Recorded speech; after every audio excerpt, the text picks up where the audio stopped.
Hey,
Landon. Hey Jan, how are you? Happy New Year. Happy New Year to you. How are you? Good. I'm filling in for Jeff. He's not able to be on today's All call. right, He asked me to step in. all right. Well, you're welcome anytime. Yeah, and I think we've worked that out. Yeah, great. Hey, how Hi, is everyone? Jasmine. Hey, Jasmine. Happy New Year. You're looking good out Happy there. New Year. Thanks, Jen.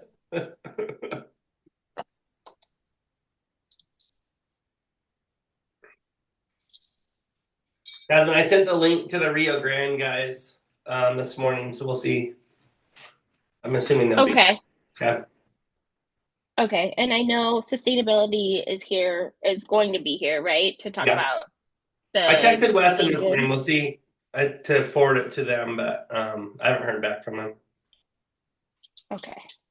Let me know if you need any contact information for the Sycamore tree people. And we could involve, by the way, urban forestry as well.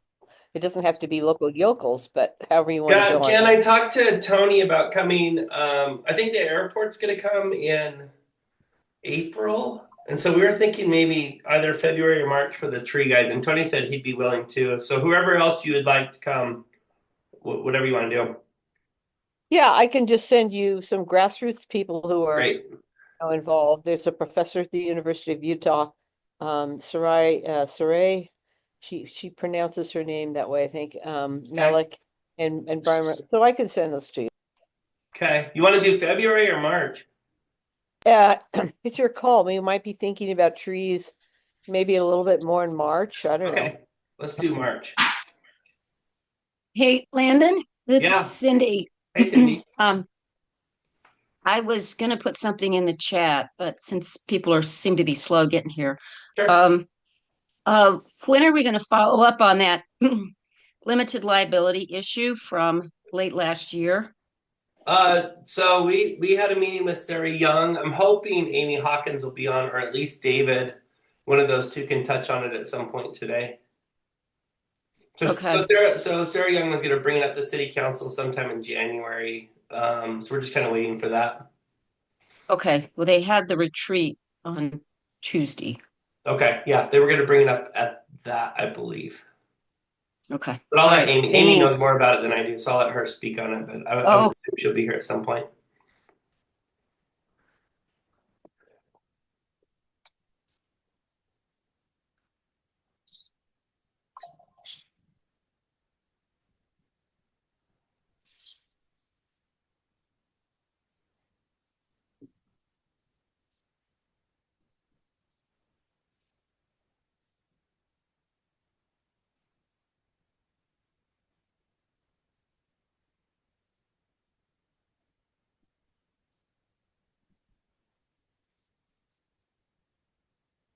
As in maybe none of them will show up, and then we can just free will it. Yeah, if not, then I might have something for us to talk about. Oh yeah. Yeah, now that I've taken on a new role, Oh yeah. I can never sit still. That's the problem. Of course you can. You want to wait until there's more people on here? You want to talk to this group? Yeah, I mean, I think I just want to, I can like preface it and then I'll be like, you'll get more communication from me, like individually for the each of the community councils. Hey, there's someone called Read AI Meeting Notes that wants in. Oh yeah, I think that's that thing like Zoom has the AI thing that like takes notes for you Okay. on the meeting. I think you can turn it off though, like if you want. Okay.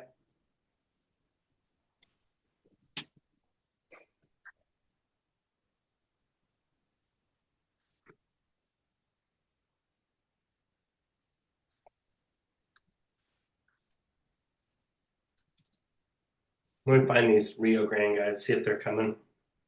Okay. Um, oh, and I see sustainability Yeah, he's is here. on.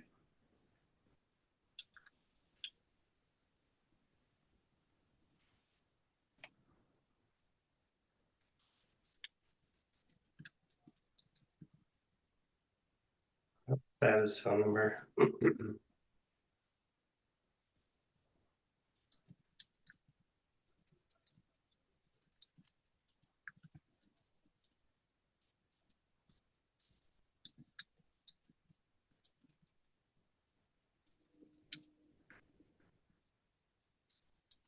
I'm gonna let Amy talk for a minute after she joins. Okay.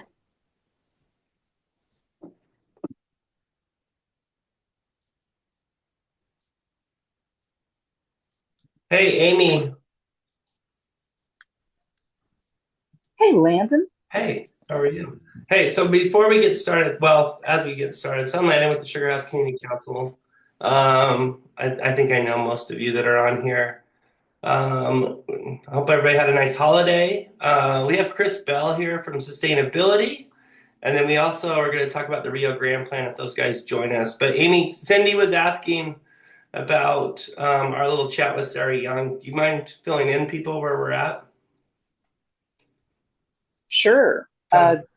You know everything I do. Yeah, but you're more eloquent. That's maybe not true at all. Uh, but happy to. Do you want me Okay. to start now? Want me to wait a second? No, Or go. Yeah, no, go right ahead. okay.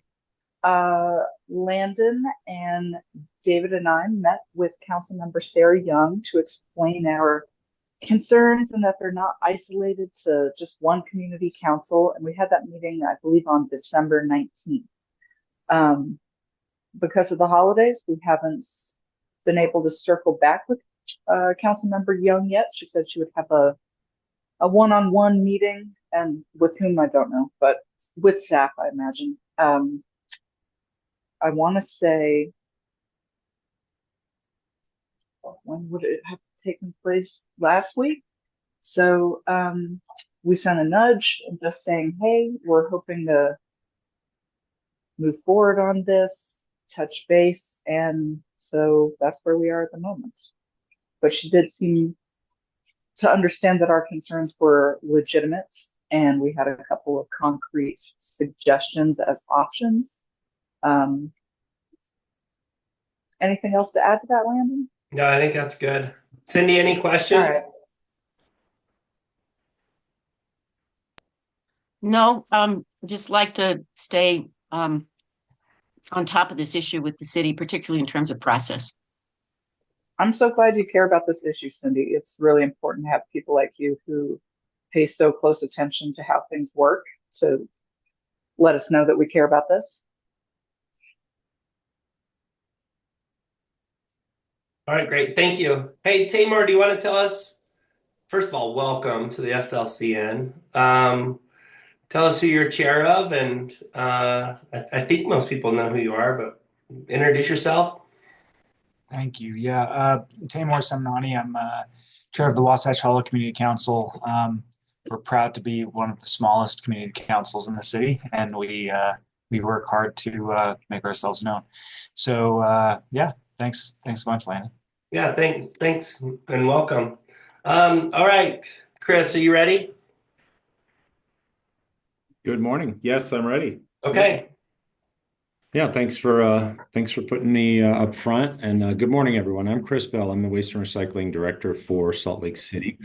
We are the operational division of our Department of Sustainability.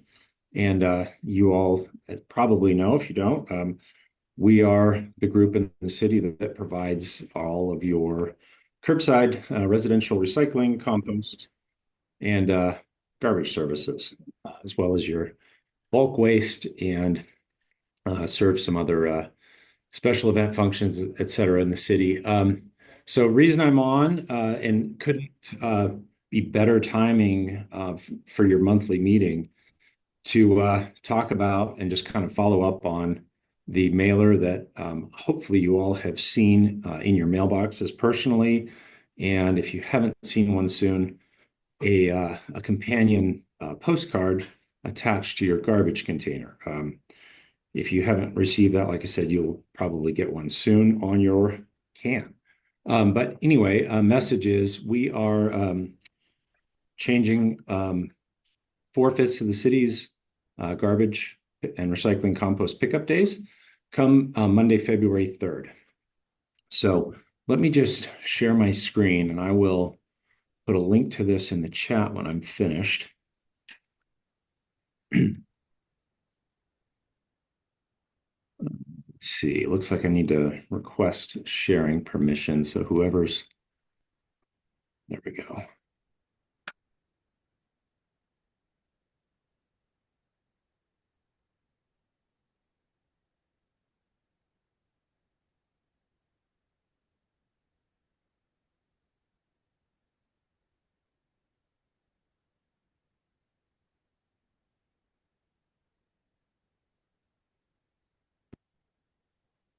Okay, can you all see that? Yeah. Okay, good. So I'll get to the why in a minute, and it's all linked at the bottom of this page. But we are Monday, February 3rd, switching our Monday routes to Tuesday to Monday, Wednesday to Friday. Thursdays remain unchanged if you're currently on Thursday. And then any folks that are currently on Friday will switch to Wednesday. So once this swap is complete, currently and since 1987, since we went to automated collection trucks, these days have been static. So it was high time for a review and to see where we can become more efficient and resilient. But anyway, we have historically gone around the city clockwise Monday through Friday, and once the swap is complete, we will go counterclockwise. So like I said, we currently start Mondays, kind of 12 o'clock on the clock. That will start at 3 o'clock, so to speak, now on Mondays and go around. Reasons for this, and by the way, there is an interactive map. We have had some questions about folks wanting to just double check their day. There is an interactive map here. You can input your address and determine that really quickly. The reason we're doing this really is to build some better efficiency and resilience and our responsiveness for you all as our residential customers. So we historically, I mean, we set these days out in 1987, and they've been really static ever since, barring a couple of tweaks between a Monday and a Friday a few years back, if anybody's on that may remember that. But they've remained unchanged. So the way the city's grown and our workloads, it's not grown at an even pace, and our workloads have fallen a little bit out of balance relative to each day. So our heaviest relative days, whether it's measured by time or containers or sheer tonnage that we pick up, happen on the very beginning and the very end of the week. So Mondays and Fridays, when our resources are not as well aligned with those workloads. So by shifting this, we're really just aligning our curves of our resources, meaning our people and our equipment, to our work.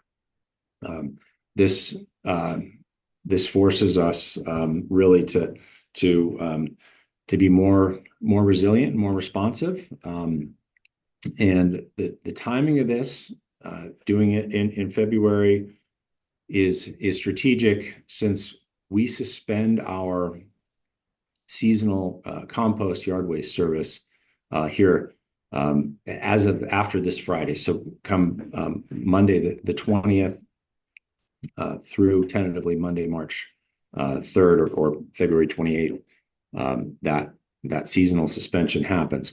So we have an entire extra crew, if need be, as an extra layer of insurance to cover missed pickups or for folks that can't wait till the following day, or just handle any confusion. Again, that's really an extra layer of insurance. The other piece to doing this in February is those are seasonal low generation points for all the commodities that we pick up at material streams that we pick up at the curb. So we have capacity on existing trucks in the field to be able to run over and grab a missed can, for example. So really comfortable with being able to manage this transition smoothly. And we do think really it's something that will settle in quickly and just be an everyday thing like it's always been, probably by the end of March. Anyway, so that is that's it in a nutshell. Just a note on any folks that may be wondering about their curbside glass. If you're a subscriber to that service provided by Momentum, this did affect a few of their routes, and we make an effort to avoid overlap with their vehicles and ours. So there are some, Momentum has emailed any affected customers directly. So there was a group of some of their Friday routes that will switch to Monday, and then some of their folks on Monday routes that switch to Friday. So, and by the way, this is strictly just a day change. Routes themselves are not changing, service levels are not changing, any of that. So, I don't want to take up too much of your time. So with that, I'm going to stop sharing my screen and just drop a link to this in the chat. Any questions? Hey, Jim, go ahead. Yeah, so since your department is sustainability, I'm going to ask you a sustainability question on a completely unrelated issue, Happy to. which is photovoltaic power. Mhm. So, as a retired person, my photovoltaic contribution to my energy budget is important to me, and I imagine it's important to a lot of people. With the mixed use rezoning proposal to merge zoning districts at the highest height of the districts that are merged, um, this is possibly going to have the effect of blocking some photovoltaic systems. And I don't believe there's currently any protection for sun and light access in city zoning um, that would obviate that. So, um, does sustainability have a position on solar power as sustainable energy? They do. And I would point you to, I can put you in touch with our other division that manages that that manages our rooftop solar program, as well as our Salt Lake or Utah Renewable Communities renewable clean energy initiative. So if you're not familiar with those, um, I will dig up a link, but I'm not your guy to talk to you about that, but we're absolutely trying to move in that direction if that helps answer your question a little bit. Yeah, thanks. You're welcome. I will do the legwork to follow up with the correct people. No, But since I had you here, I thought I'd ask you yeah, that no, question. Thank I you. appreciate the question, and uh, and see if I can dig that link up while we're talking. So yeah, next. Go ahead, Cindy. So this isn't a question, Chris. It's Mhm. it's just a comment to the group that the 1987 change to automated trucks was precipitated by Mayor Palmer DePaulis, who rode on the trucks with the city employees and decided that lifting the containers onto the truck was a job that no city employee should have. And that's when we got the automated trucks. Mhm. So these dates and so forth go all the way back to Palmer DePaulis's administration.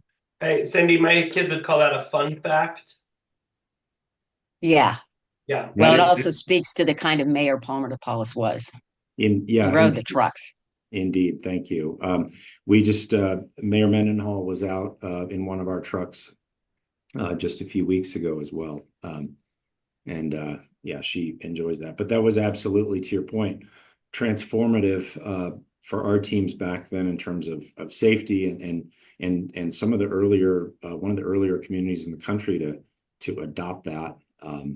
And yeah, we absolutely we frankly do work one of the most dangerous jobs in the country. Collection workers and processing workers are some of the highest risk roles. So we do make every effort to keep our folks safe. And this change, by the way, it builds resilience in our workforce having their peak workloads in the middle of the week, because Our folks, obviously, being equipment operators, do accumulate fatigue throughout the week, as anybody else does. By the time you get to Friday, you're fairly worn out. That's certainly the case on an acute level for our folks, and so this translates to really workforce wellness for our folks as well. But thank you for that. And Jim, by the way, I dropped a link to some information for you in the chat there. Got it. Thank you. Yes, sir. I don't want anybody else comments, questions? Yeah, go ahead, Timur. Please. So I was just wondering, we've got our community council meeting on the 22nd. Do you have someone that might be able to join our community council? Because our trash day is changing, and I'm sure I'm going to get a lot of questions about it. And so, yes, thank you. Yes, good to see you, by the way. Thank you so much. I meant to extend that offer. Happy to come engage with you all in person or online, whatever your meeting format is. But let me just, as I'm utilizing your chat here, let me just drop my email address and mobile. If you would reach out to me and let me know when that is scheduled, I would love to come be a part of that. Thank you, Chris. You're welcome. All right, great. Hey, thanks, Chris.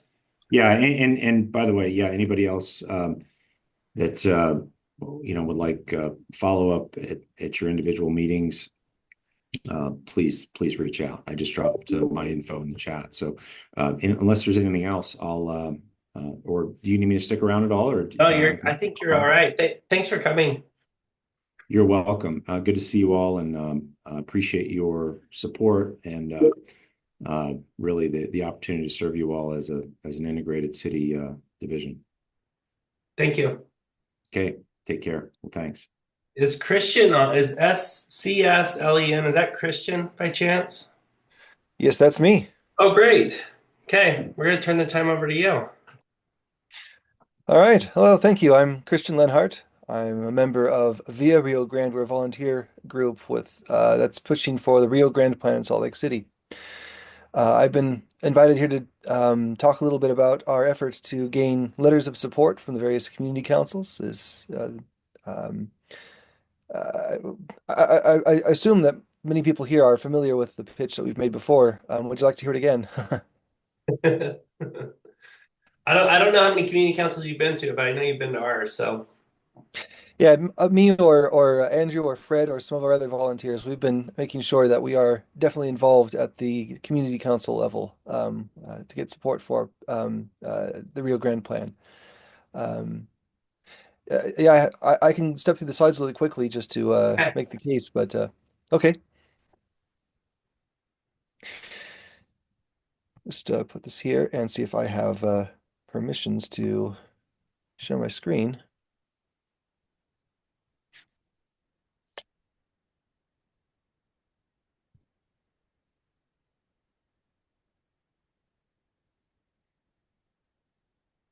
There we go.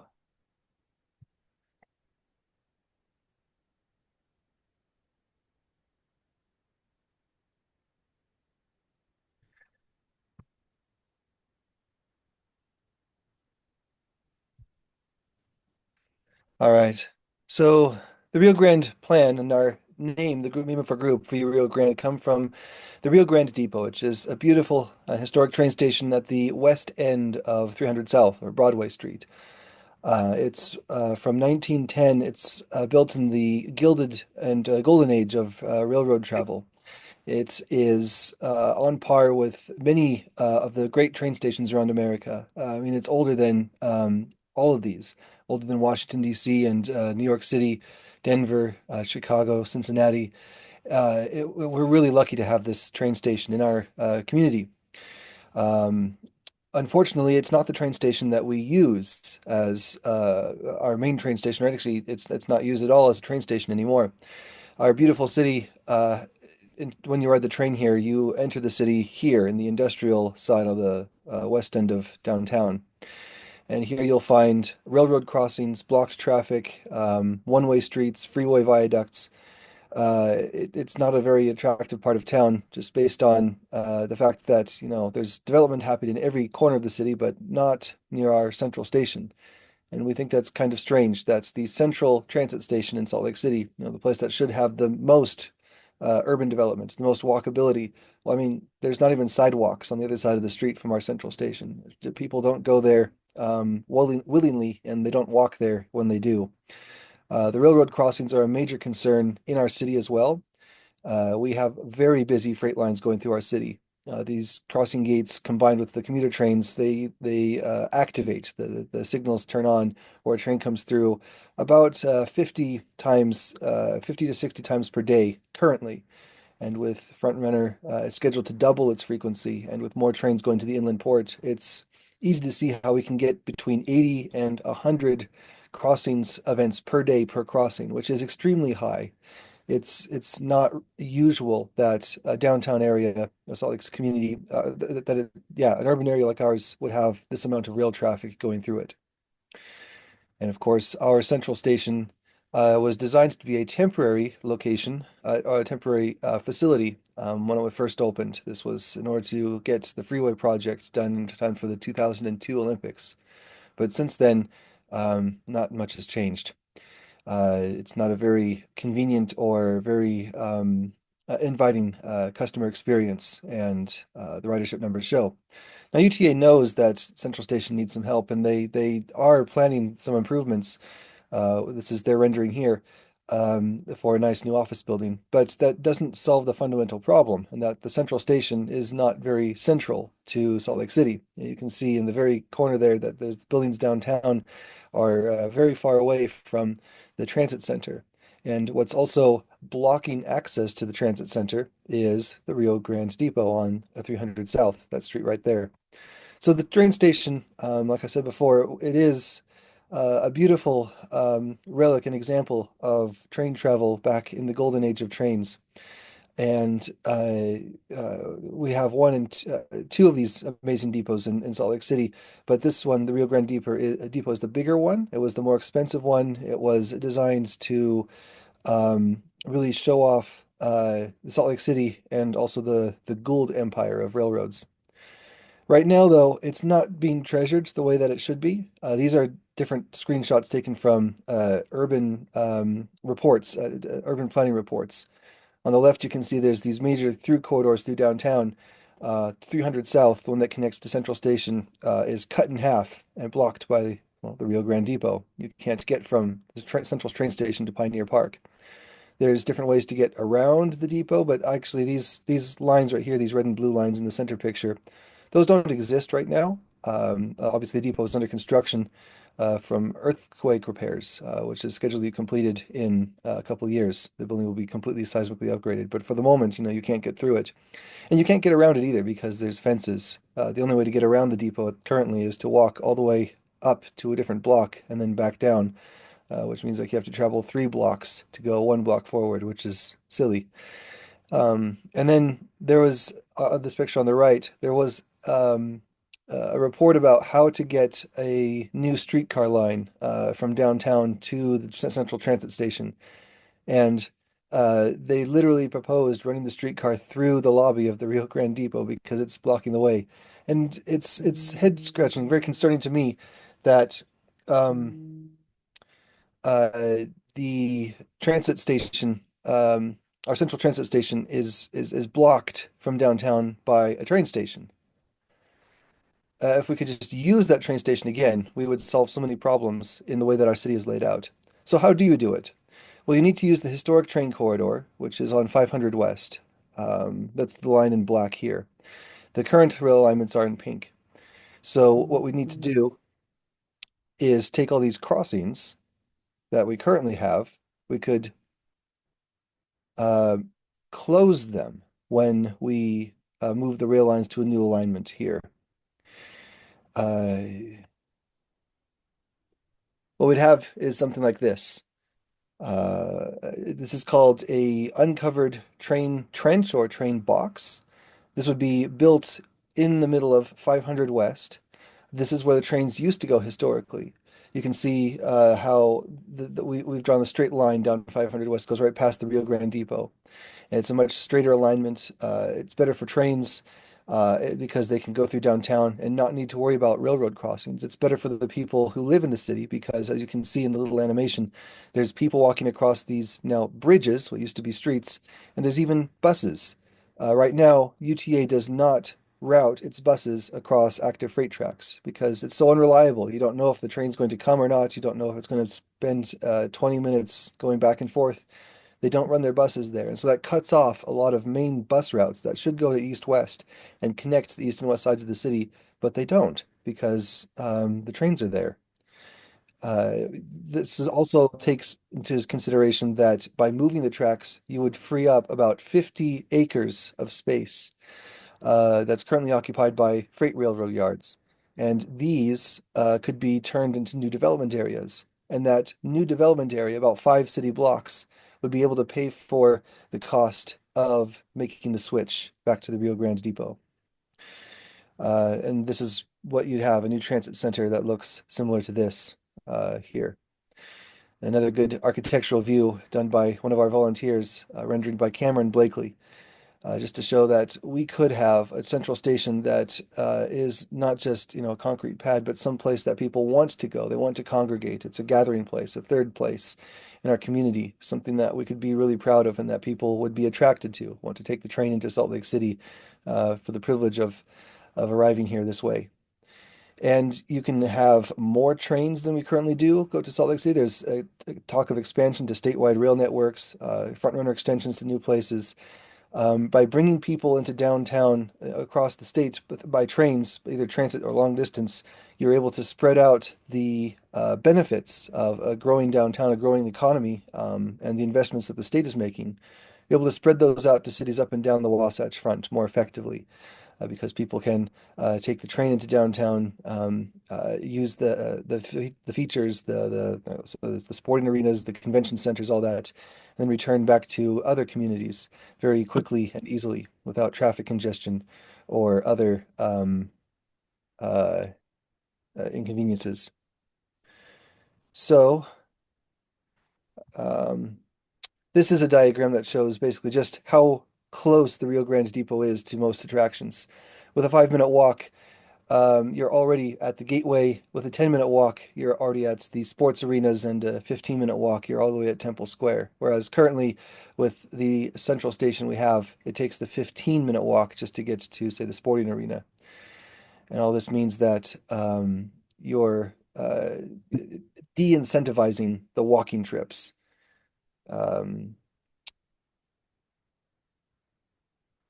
Over the course of our promotion of the Rio Grande Plan, we've made many inroads. We've had many meetings with different officials. We've refined our plan based on comments we've received from UTA, from Salt Lake City, from the City Council, and from many community councils.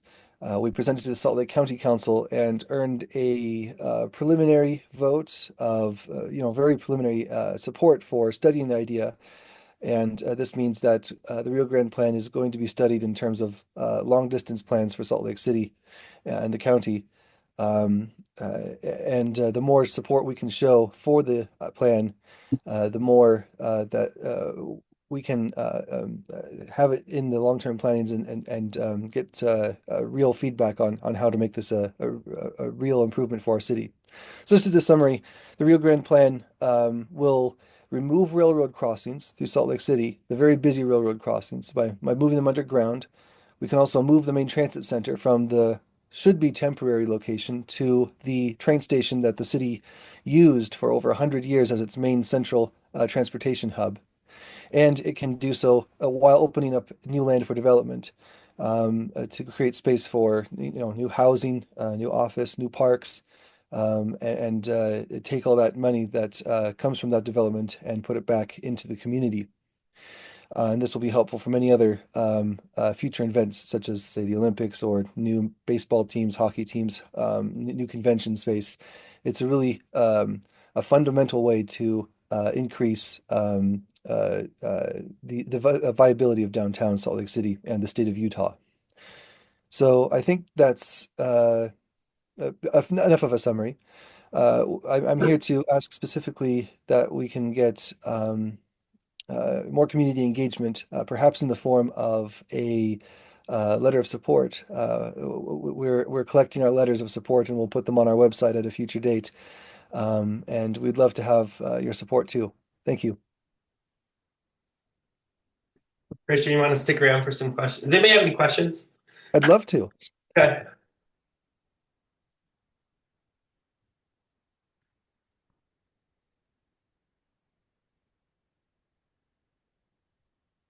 Go ahead, Cindy. If you could stop sharing your screen. Okay. Thank you. All right, Cindy, go ahead. So, Kristen, do you all have kind of a big name with your group at this point? Because as we've seen recently with the Smith group, Mhm. it's easy to turn the whole town upside down if you've got big bucks. You all just have good ideas.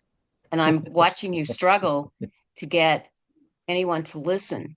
So I think what you need is a mover and shaker. Um, and we've just seen two projects turn the town upside down with the one on North Temple and then the one um on on I spent 6 months fighting for a Bravenel Hall. So um can you bring somebody in? Do you have somebody already that I missed who can move this forward faster? That's yeah, it's been impressive to see how quickly the city can move when important parties become interested. We have had contact with the Smith Group and the Miller Group. The results are essentially they're very interested in what that can do for their properties since they see the benefit with this being so adjacent to both the baseball site and the current basketball hockey arenas. They feel like they don't have the political or social capital, as in popular support, to make any moves here. That's the reason they gave to us, that they feel like their support might, whatever positive consequences that has politically, it would have negative social consequences, and people might be instinctively against it. So we're still talking with them, but they have not elected to make their support public. Tamar? Sorry, could you drop contact information in the chat box, please? Oh, I absolutely can. Thank you. Good suggestion. Anybody else have any questions?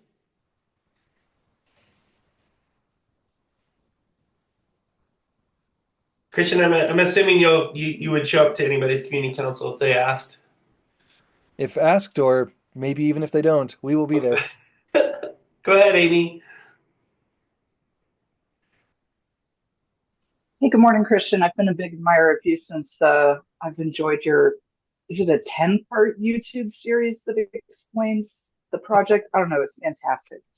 And you I've always spent some speak in time on that. complete Yes. sentences with like no ums or uhs. You have fully formulated thoughts all the time, which I admire. Are there any state level sessions that we can anticipate this coming up? Do you have any state level advocates? The legislative session is all encompassing, so much attention, and if there's any way that communities can show support by showing up to some kind of hearing or reading of a bill, I bet there are folks who would show up if they can. Is that wishful thinking? No, that's not wishful thinking. We'll definitely need people to show up and to be engaged in the process. We're working on two fronts at the moment, and thanks for reminding me. With Salt Lake City, we are working with on a study. The Reconnecting Communities study will be kicking off very shortly this year. It's something that we helped prompt the city to do, to study how infrastructure improvements can help resolve the east-west divide and other community divisions. We think the Rio Grande plan is the right answer for that. So that is a 2-year-long study. It's going to have multiple portions where community feedback is solicited, and we need to make sure that this community is aware of those dates and really gives their honest feedback as to how onerous those railroad crossings are in the community, and hopefully we can find that the Rio Grande plan is a way to solve that. Having that study turn out in favor, or say favorable things about the Rio Grande plan will be crucial for getting funding at a federal level at a future date.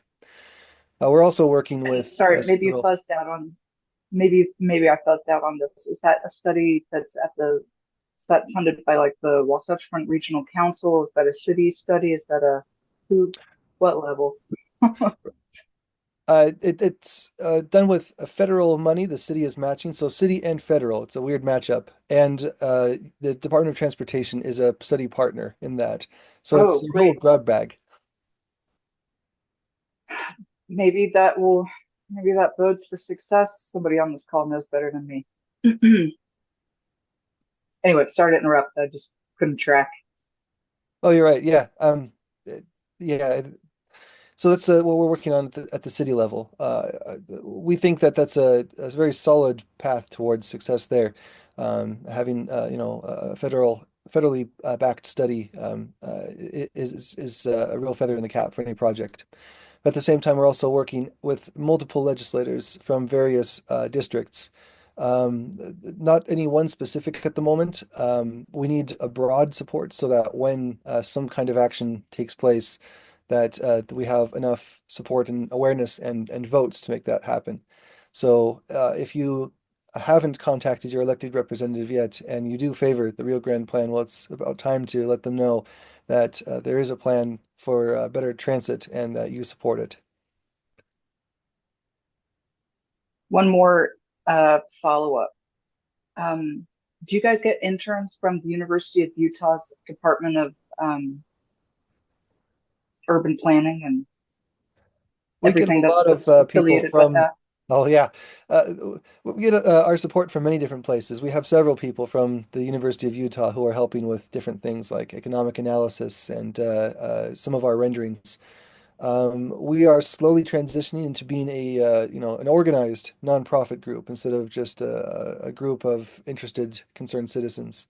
I don't know if we will offer formal internships at that point, but we certainly accept whatever level of assistance and support at any level. If you did, I think that could create an opportunity for the juggernaut of the University of Utah's Marketing and Communications Department to cover the plan, which could be cool in terms of getting more eyes on it. Um, you know, they always look for human interest stories, and this I think would really qualify. That's a good suggestion. I'll write that down. Okay. All right. I'll be quiet now. Well, Thank you, you. Amy. Any other questions for Christian? Hi, Christian. Thanks for coming. Thank you. I appreciate your time. I'll drop a link in the chat. All right, great. Thanks. Hannah or Tim, do you guys have anything?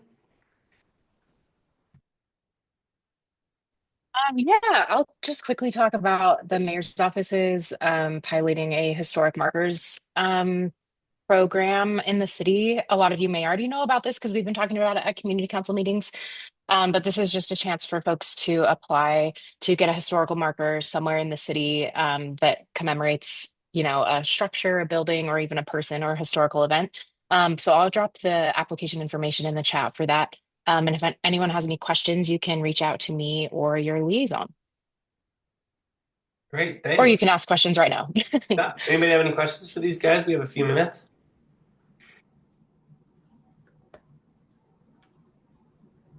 Tim, you have anything to add? You look like you're on vacation. Oh, do I? Remember yesterday, we no longer have the SLC app. We've switched to a My SLC. So the information that was on there on the SLC app will switch over to My SLC, but you'll have to delete the SLC app and download the My SLC moving forward for reporting anything. And you can put it on your laptop or desktop also. And the mayor's State of the City address is January 28th. It's going to be online. If you want to join that, it's at 7 p.m. You can get that link from our website. Great. Hey, Amy has a question for you guys. Hey guys, I'm a heavy user of the app, and I put this question forward, I think, to the right people, but I haven't received an answer yet other than kind of like a dead end. For those of you who report abandoned carts on the app, for most brands of carts, the app is not effective. You get a message a day or 2 or 3 later saying, call the Romac cart pickup hotline. It'd be great if it was embedded in the app, that information, so there's not a disconnect. And number 2, now when you call the Romac cart pickup hotline, there's no indication that you're calling a cart pickup hotline. You just get somebody's voicemail saying, this is Sue. And then, and that's not really encouraging from the perspective of closing the loop, So I'm just wondering if there's been any progress on that. And I know that's more of like a Central City West Side problem. So it'd be great to know where to direct people effectively so they feel like their efforts are having an effect. Do you know anything about that? I know that experience is true. We can follow up with that because I have the same experience when I call it in. I appreciate that. It's nice to hear. It's nice to hear I'm not the only one thinking, I'm flooding Sue's voicemail again. I hope she has something to do with this.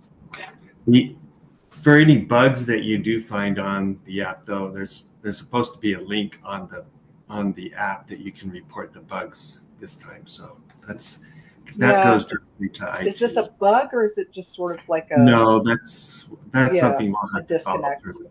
Yeah. Thank you, Amy. Thanks, Tim. Any other questions for these guys? Great. All right. Well, thank you guys. Thanks for coming. We'll see you next month. If you have any agenda topics, we're all ears. So thank you. Thanks, guys. Thanks, Landon. Thanks, Landon.